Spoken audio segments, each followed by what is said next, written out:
Science, animals, and buildings were all themes in the games we played for this week's Quickfire.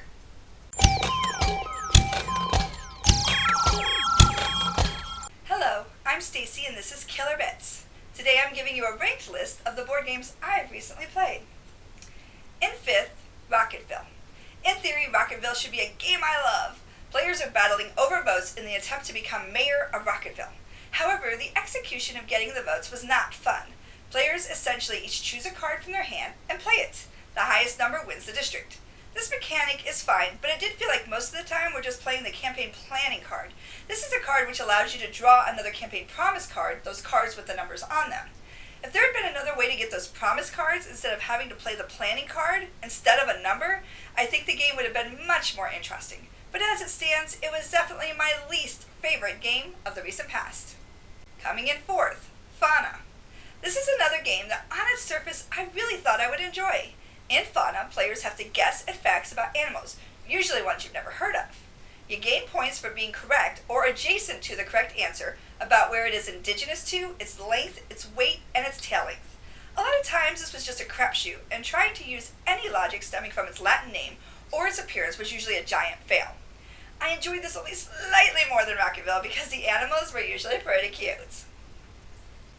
In 3rd place, The New Science. You give me a game called The New Science and I'm instantly intrigued. I love the idea of rewriting the history of science and going through the process of researching, experimenting, and publishing knowledge.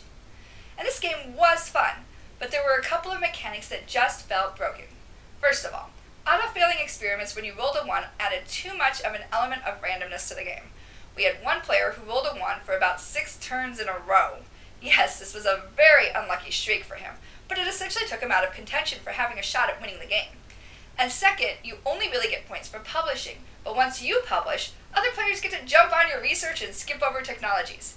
I feel like this was a broken mechanic. I think there should have been some handicap, like they had to at least spend time researching each technology before they could jump up to the next one. That said, I would play it again. 2nd place goes to Kingsburg. This is a simple game that uses dice rolls instead of meeples for worker placement. Each turn, players roll 3 dice and can then place the dice on a square that matches their die roll. They can place 1, 2, or 3 dice, and the highest and best resources were the ones that required dice rolls of 15 or higher. There were ways to fudge the dice rolls a bit, but generally bad dice rolls stink. The point of all this dice rolling was to collect resources that could then be used to purchase buildings, which gave victory points and other rewards like an increase in military. The game has 5 rounds, and each round has 4 seasons, with dice rolling and resource collecting happening 3 of the 4 seasons. In the 4th season, players have to fight a big baddie. So that's where having military really matters. This game was very solid, and while dice rolling added some randomness into it, even really bad dice rolling could be overcome with the right strategies.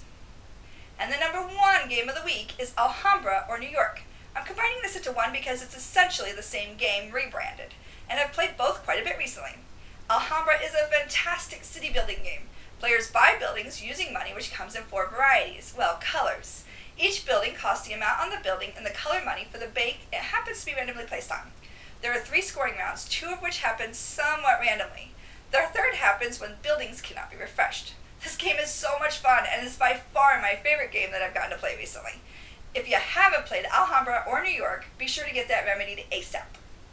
Thank you for watching. Please click like if you haven't already and subscribe if you are enjoying what you see. Feel free to leave comments or questions and I'll see you next time for KillerBetties.